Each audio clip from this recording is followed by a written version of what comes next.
journal vous est offert par le FPI, Fonds des promotions de l'industrie, votre partenaire privilégié pour la réussite de vos projets.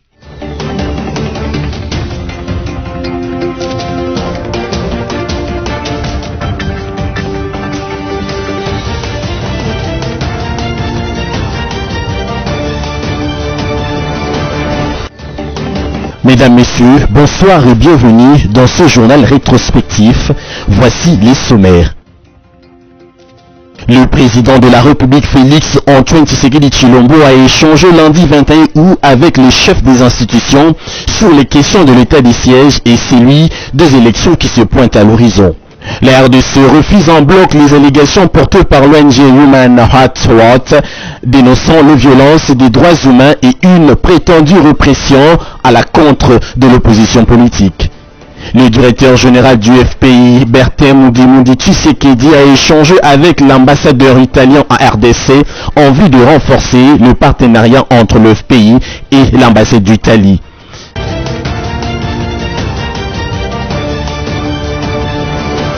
La première édition du conclave du génie scientifique congolais a ouvert ses portes au chapiteau du Palais du Peuple situé dans la commune de Lingwala à Kinshasa, à l'initiative du ministre de la Recherche scientifique et innovation technologique. Ce forum entend planter les piliers de la renaissance de ces secteurs clés de la vie nationale. Le président de la République Félix Tshisekedi a présidé ces assises et a souligné dans son mot de circonstance que l'État doit veiller à la protection de l'expertise nationale. Selon le ministre de tutelle Gilbert Kabanda, le but de ce conclave est double. Il s'agit d'abord de montrer au peuple congolais et à ses dirigeants que le génie colonial, parti il y a 63 ans, a été progressivement remplacé par un génie congolais. Ensuite, faire comprendre aux instances dirigeantes de la République que l'élite scientifique et technologique congolaise a la capacité intellectuelle et la volonté.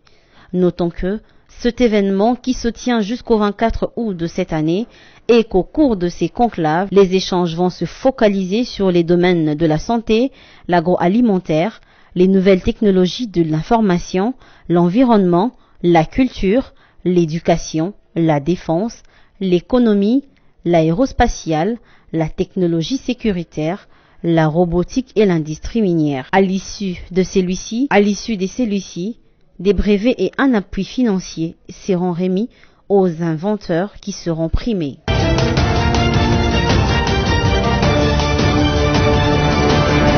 Le train des élections est déjà en marche. Que faire pour que la jeunesse congolaise s'implique au processus électoral et au développement de la République démocratique du Congo?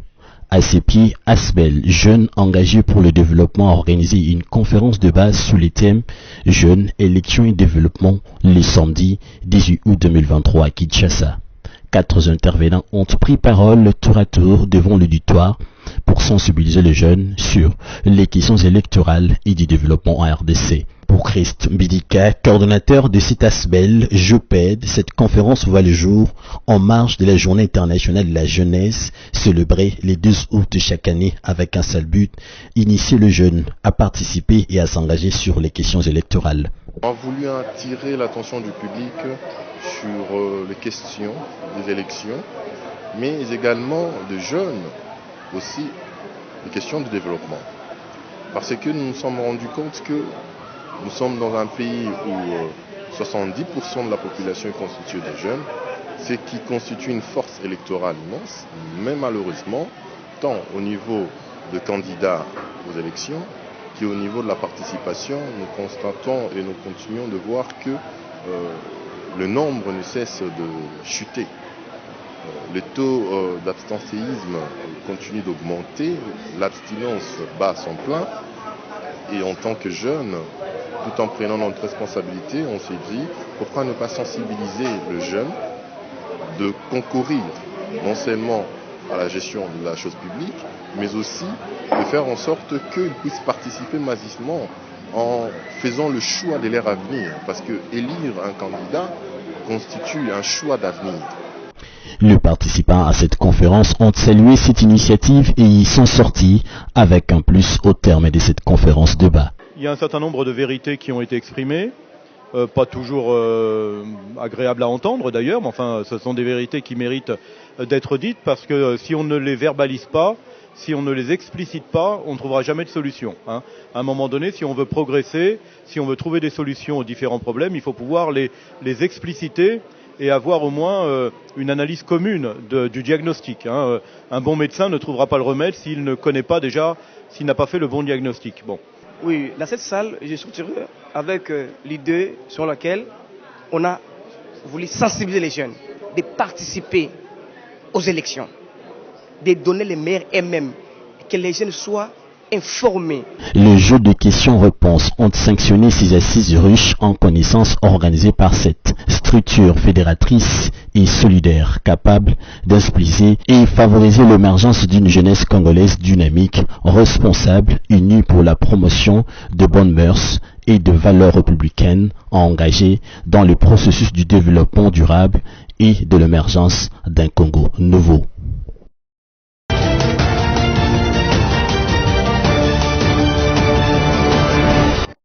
Après la table ronde sur l'évaluation de l'état des sièges à l'Assemblée nationale, l'or est analysé en toile de fond les propositions issues de ces assises. Les chefs des institutions se sont réunis lundi 21 août autour du chef de l'État, Félix Antoine Tshisekedi Tshilombo, à la Cité de l'Union africaine. Ont pris part à ces cadres institutionnels le Premier ministre Jean-Michel Samalou Kondé, le président du Sénat Modeste Batulukwebo, le premier vice-président de l'Assemblée nationale André Mata, ainsi que Dieudonné Kamuleta, président de la Cour constitutionnelle.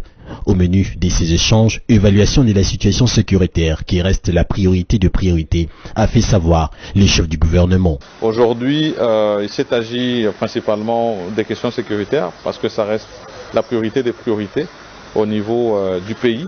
Ce sont des questions qui lui sont chères et une évaluation un peu des processus dans lesquels nous sommes engagés, tant celui du processus de paix de Nairobi, que les engagements que nous avons avec la vérification de Luanda, mais tout ceci bien sûr avec les interactions avec les différentes communautés dans lesquelles nous sommes, notamment l'EAC, la SADC, mais finalement l'Union africaine elle-même.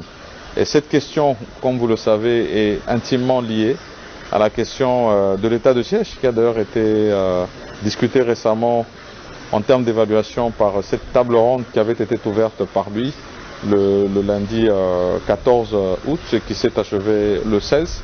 Et donc aussi une revue par rapport à cette question-là de l'état de siège, mais bien entendu aussi le processus électoral, car comme vous le savez, nous sommes engagés dans ce processus qui doit aboutir d'ici le 20 décembre à ces organisations générales, tant au niveau présidentiel, législatif national, provincial et communal. Et donc... Retenons que cette réunion s'est tenue une semaine après la table ronde de l'évaluation sur l'état du siège.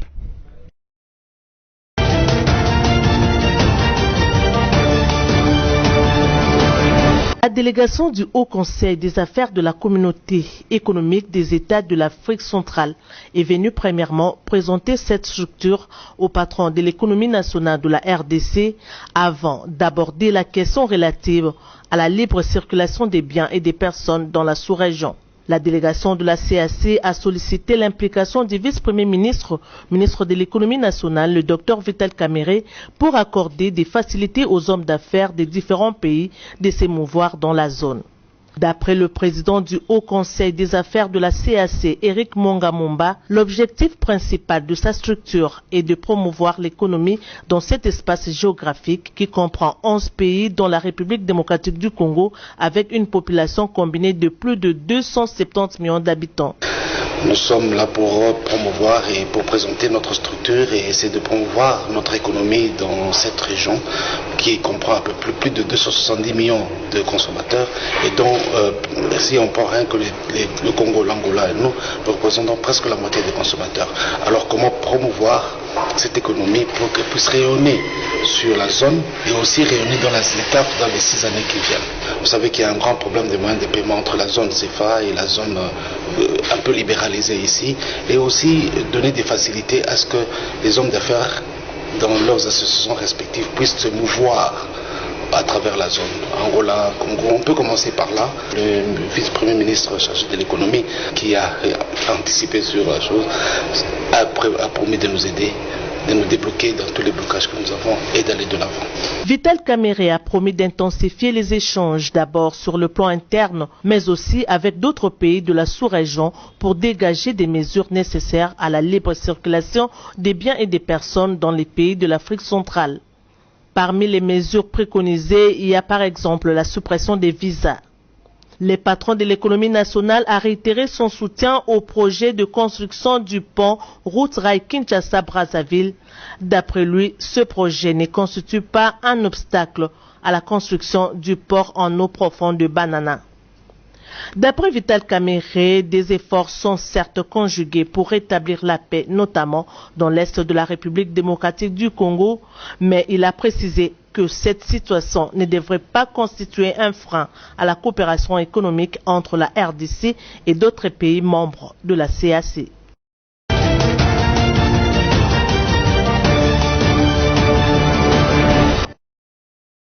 Le chef d'état-major général des FARDC, Christian Chiwewe, est en mission de commandement et de contrôle à Lubumbashi, dans le Haut-Katanga. Le lundi 21 août 2023, il a présidé une parade mixte FARDC et police nationale congolaise. À cette occasion, le chef d'état-major s'est adressé aux militaires et policiers réunis à la parade de ce camp militaire. La loyauté, le patriotisme ainsi que la discipline ont constitué le point clé de son allocution. Par la même occasion, Christian Chiwewe a encore interdit toute présence des militaires de cette partie du territoire dans le carré minier et leur a présenté leur nouvelle tenue militaire qui sera dotée bientôt dans la garnison de Lubumbashi et les a prêché une franche collaboration.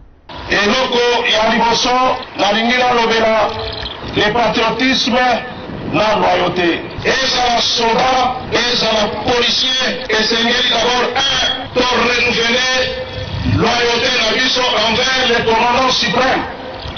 Parce que tous les patriotes, tout bonheur, mon salaire à soldat, mon salaire à police, et c'est de protéger la population. Et pour clôturer cette causerie morale, un défilé militaire a été organisé.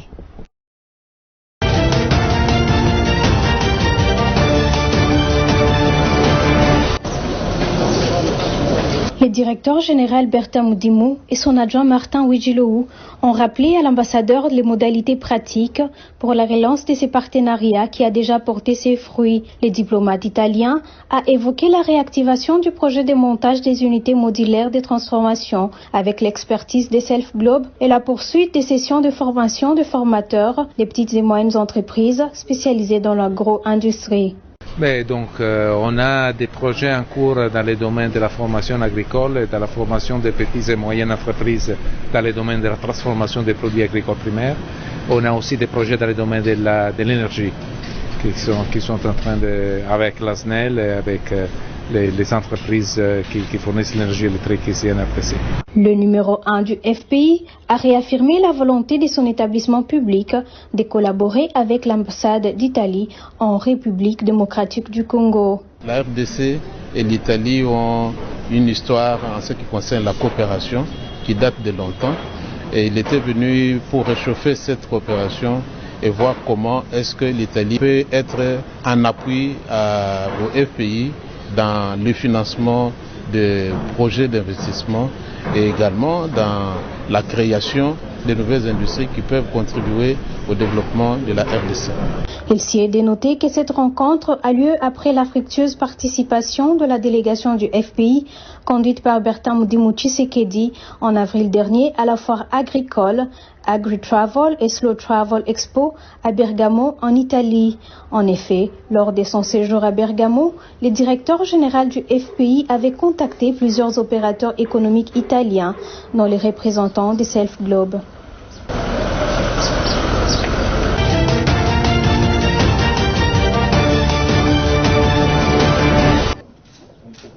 Kinshasa et Washington entretiennent des relations profondes et anciennes, et l'administration Biden voudrait continuer à travailler pour les rendre plus fortes et plus chaleureuses.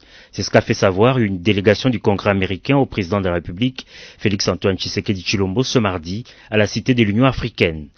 Conduit auprès du chef de l'État par l'ambassadeur américain en poste à Kinshasa, John James du Parti républicain et membre de la Chambre des représentants du Congrès américain et Sarah Jacobs du Parti démocrate disent être venus pour montrer l'appui du Congrès au gouvernement de la République démocratique du Congo. Nous sommes venus pour parler avec nos partenaires congolais et montrer que nos deux partis, que ce soit les partis républicains, que ce soit les partis démocrates, nous voulons travailler pour appuyer la RDC, que ce soit dans les questions des droits de l'homme, que ce soit pour régler cette question de l'insécurité à l'est du pays, que ce soit en ce qui concerne les questions économiques pour arriver à développer l'économie de la RDC de manière à ce que la population de la République démocratique du Congo puisse bénéficier de ces ressources. Et donc nous sommes là pour apporter cet appui dans le cadre de notre relation stratégique. Pour ces parlementaires, les relations diplomatiques entre la RDC et les États-Unis d'Amérique demeurent très bonnes. La République démocratique du Congo et les États-Unis ont une ancienne histoire, ensemble et de bonnes relations depuis longtemps. Et nous, en tant qu'États-Unis d'Amérique, nous voulons continuer à travailler pour rendre cette relation encore plus forte et toujours plus chaleureuse. Cette volonté affichée du pays de l'oncle Sam pour un partenariat plus solide avec la République démocratique du Congo rencontre les vœux maintes fois exprimés par le chef de l'État dans le rapport avec ses nombreux partenaires.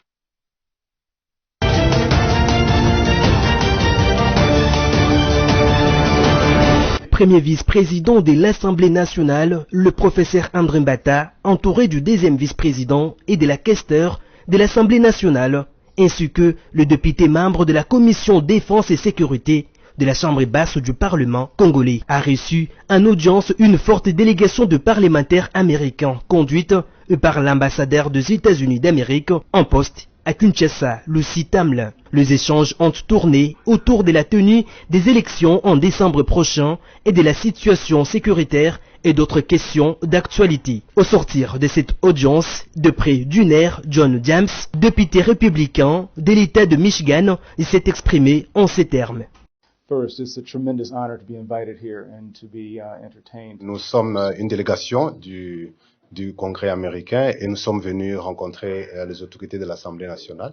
Et nous avons eu une discussion sur les questions, notamment les questions en ce qui concerne l'économie, en ce qui concerne les ressources minières, concernant la violation des droits de l'homme dans l'est du pays. Et nous avons discuté sur le partenariat stratégique qui existe entre nos deux pays et de l'appui que nous pouvons donner pour s'assurer que les élections puissent se tenir dans le temps, pour s'assurer qu'il y ait le respect des droits de l'homme et pour s'assurer que les ressources minérales de la RDC puissent bénéficier à sa population et que ceux qui sont responsables de son pillage puissent être tenus responsables. De son côté, le premier vice-président de la Chambre basse du Parlement, André Mbata, a circonscrit les contours de cet entretien par ces mots. Au nom du président de l'Assemblée nationale, l'honorable Christophe Mbosoko Diapwanga qui est en mission, nous avons reçu une importante délégation du Congrès américain. Ils sont venus voir l'Assemblée nationale, ils voulaient s'informer. On a discuté sur un certain nombre de points, notamment les élections qu'on veut dans le délai constitutionnel, des élections libres, transparentes et crédibles. Nous avons parlé de la situation dans l'est de notre pays où nous continuons à être victimes de l'agression de la part du Rwanda. Et là-dessus, les collègues et moi-même, nous avons insisté que les États-Unis aillent plus loin et qu'on prenne des sanctions parce qu'on mette fin à cette agression qui ne permet pas à la RDC de jouer le rôle qu'elle doit comme nation dans le développement de cette partie de notre continent. Notons que les États-Unis d'Amérique et la République démocratique du Congo entretiennent de bonnes relations et depuis longtemps.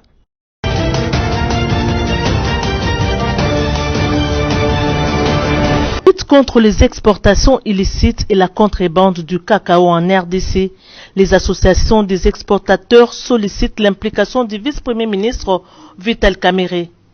Une demande faite le mardi 22 août 2023 dans son cabinet de travail. Il s'agit de l'association des exportateurs du cacao café de la RDC et d'Esco Kivu. Leurs échanges avec le patron de l'économie nationale ont porté sur les questions des produits agricoles de la RDC et leurs exportations. Il fallait réfléchir sur des voies et moyens de remettre de l'ordre dans ce secteur au regard de l'importance des exportations qui constituent un outil capable de faciliter l'importation des devises étrangères en RDC, mais aussi un levier fondamental de la croissance économique. Les exportateurs ont sollicité des mesures fortes de la part du VPM pour mettre fin aux exportations illicites et à la contrebande qui font perdre chaque année plusieurs millions de dollars au trésor public. Et là, nous avons amené nos amis qui sont dans la production et exportation de produits agricoles, dans le café, cacao. Alors, nous sommes venus voir parce qu'ils ont des problèmes. Il y a le problème sur place là-bas, le problème de contrebande et exportation illicite. C'est un manque à gagner pour la République, donc on est venu voir le patron de l'économie pour essayer d'échanger avec lui par rapport à ça. Le directeur général de ESCO Kivu renseigne aussi que la plus grande difficulté demeure la fraude qui prend selon lui des allures inquiétantes. Parmi les pistes de solutions, les associations des exportateurs demandent au gouvernement de prendre des mesures interdisant l'exportation des fèves de cacao vers le pays voisin. Très attentive à cette problématique, le vice-premier ministre, ministre de l'économie nationale, s'est dit disposé à réserver des réponses idoines aux préoccupations de ces hommes d'affaires. Vital Kamere leur a demandé de lui faire des propositions concrètes avant d'éventuelles mesures fortes pour stopper définitivement les exportations illicites et la contrebande. Les discussions devraient donc se poursuivre entre les exportateurs et les services du ministère de l'économie nationale pour des solutions idoines.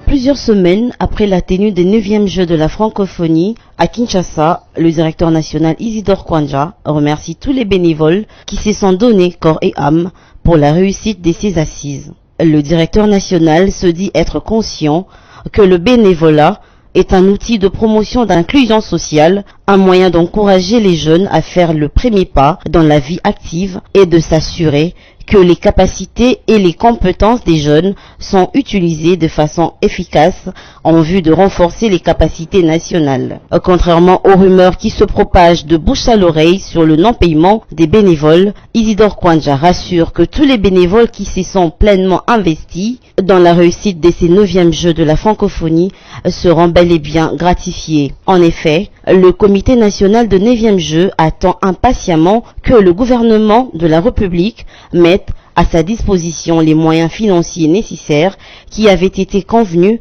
et approuvés par le comité de pilotage des Jeux de la francophonie pour pouvoir honorer son engagement. Le directeur national de 9e Jeux remercie et implore leur compréhension et leur patience car ils seront rémunérés.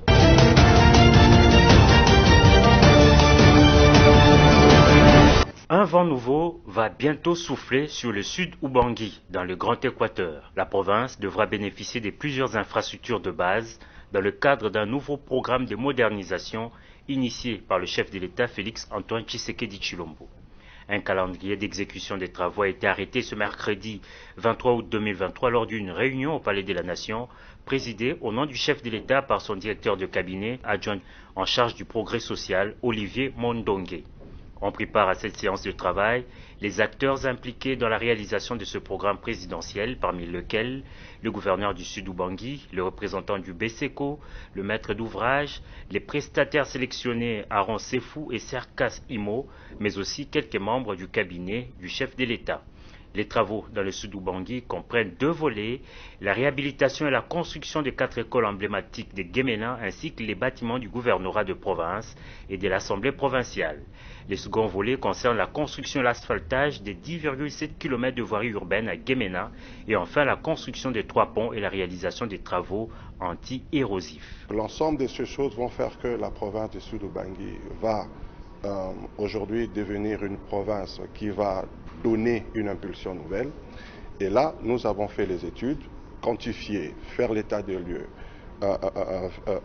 rassembler tout ce qu'il faudra pour que les entrepreneurs à mes côtés soient en mesure de matérialiser ces projets. Province pilote à ce programme présidentiel, le gouverneur du Sud Ubangui s'est réjoui pour cette entité longtemps oubliée. Nous sommes une province à bâtir parce que pendant les 30 dernières années, rien n'a été fait pour dire vrai, et c'est seulement sous cette mandature, sous le leadership du chef de l'État que les choses bougent, et elles bougent vraiment beaucoup et dans le bon sens. Ce projet dont la matérialisation devrait durer 6 mois est porté depuis plusieurs années par les directeurs de cabinet adjoints du chef d'État Olivier Mondongué, avec une implication technique du BSECO qui en assure la matérialisation.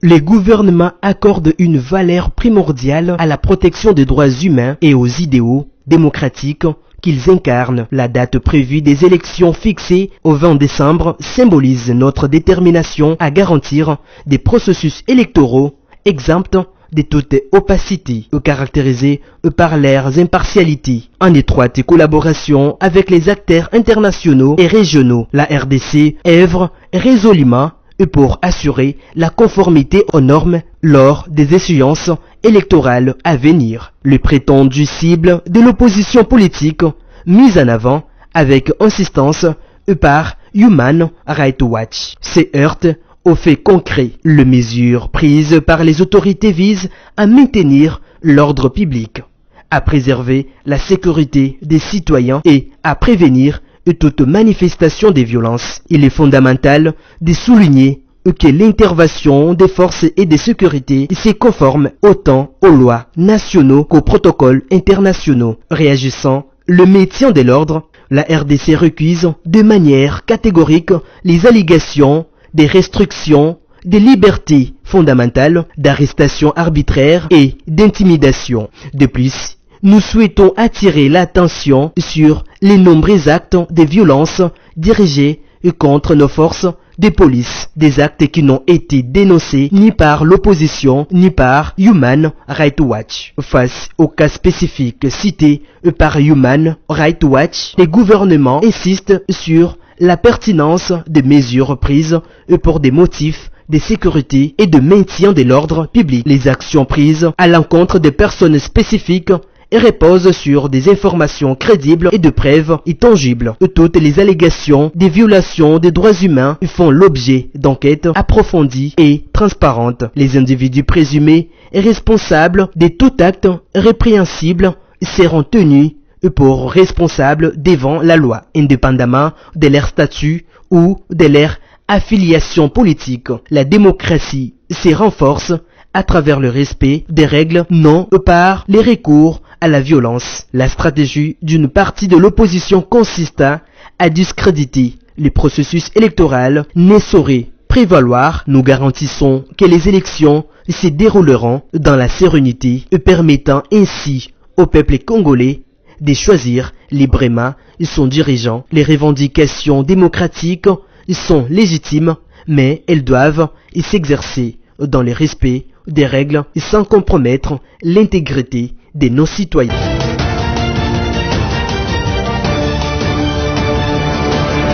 Après l'avenue Chaba, la semaine dernière en Guéringiri, le gouverneur Jean-Tiningo Bilambaka a mercredi 23 août procédé au lancement de l'éclairage public sur l'avenue des Ekiri qui part du rond-point Chamoukwele jusqu'à la route Matadi devant la première entrée du Konchati dans la commune d'Ngalema.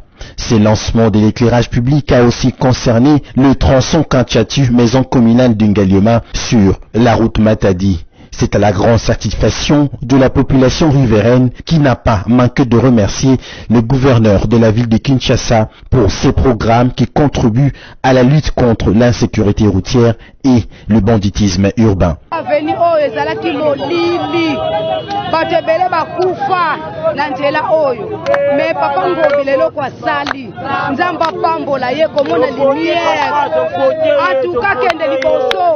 Biso toza bana ya avenue oyo tokola na avenue oyo nde toza boye tovanda na molili ngobila za éclairage lelo tomoni minde peli oyo esengo te mutu ya boye soki chef de l'état aza na basoldat ya boye même 5 damoni ke mboka o ekobonga po ngobila ndenge aza boye aza mutu aza incarné vision ya chef de l'état. Face à la presse, le patron de la ville de Kinshasa a souligné que ces programmes se poursuivent avec objectif de réussir a éclairé la majorité des acteurs de la ville-province de Kinshasa. Quand j'avais pris les rênes de la ville de Kinshasa, au mois de mai 2019, j'avais inscrit l'éclairage public de la ville de Kinshasa parmi les 5 priorités de mon quinquennat.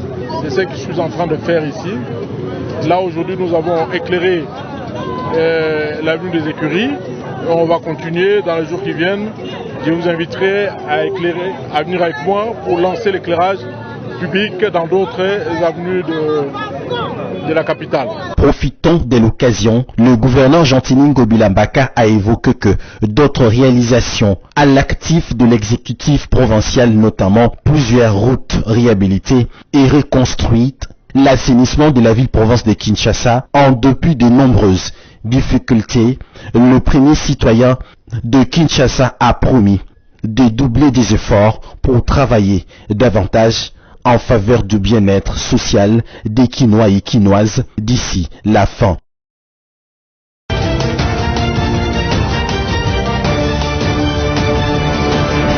Sur 600 000 enfants attendus, seuls 600 000 enfants de 0 à 59 mois ont été vaccinés contre la poliomyélite au Maniema, plus précisément dans la ville de Kindu. Au cours de cette activité de vaccination, le médecin-chef d'antenne dit avoir cherché des maladies à prévention vaccinale dont la rougeole et la paralysie. Un autre cheval de bataille du docteur Walumba Omari était de récupérer les enfants en conflit avec leur calendrier vaccinal dans le cadre du PEV de routine, chose faite. Certains parents refusent de faire vacciner leurs enfants pour des raisons de croyances religieuses, qui du reste n'est pas un motif valable d'après le médecin-chef d'antenne du programme élargi de vaccination. Pour rappel, cette campagne de vaccination contre la poliomyélite à Béni a été lancée le 27 mai 2022.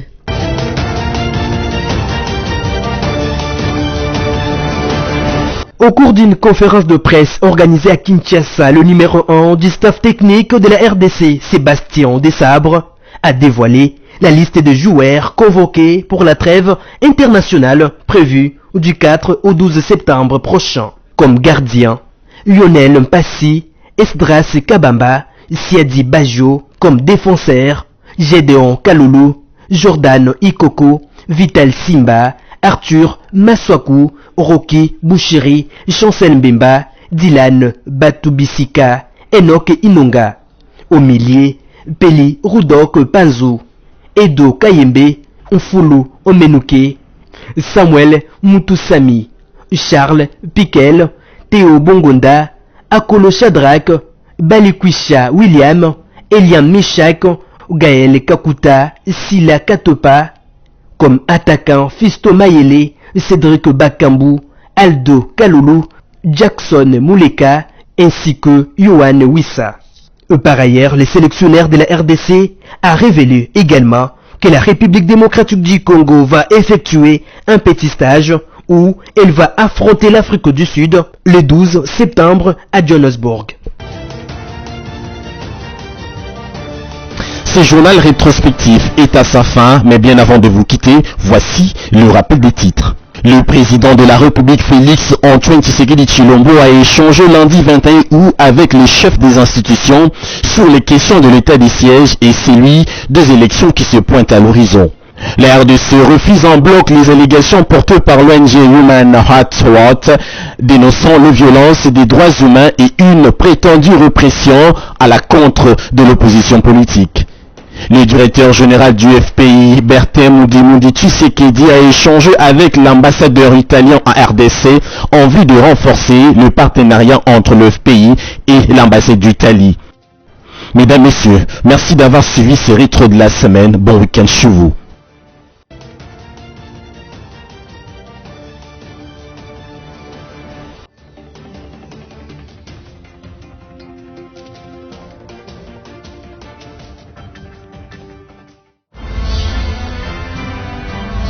Ce journal vous a été offert par le FPI, Fonds des promotions de l'industrie, votre partenaire privilégié pour la réussite de vos projets.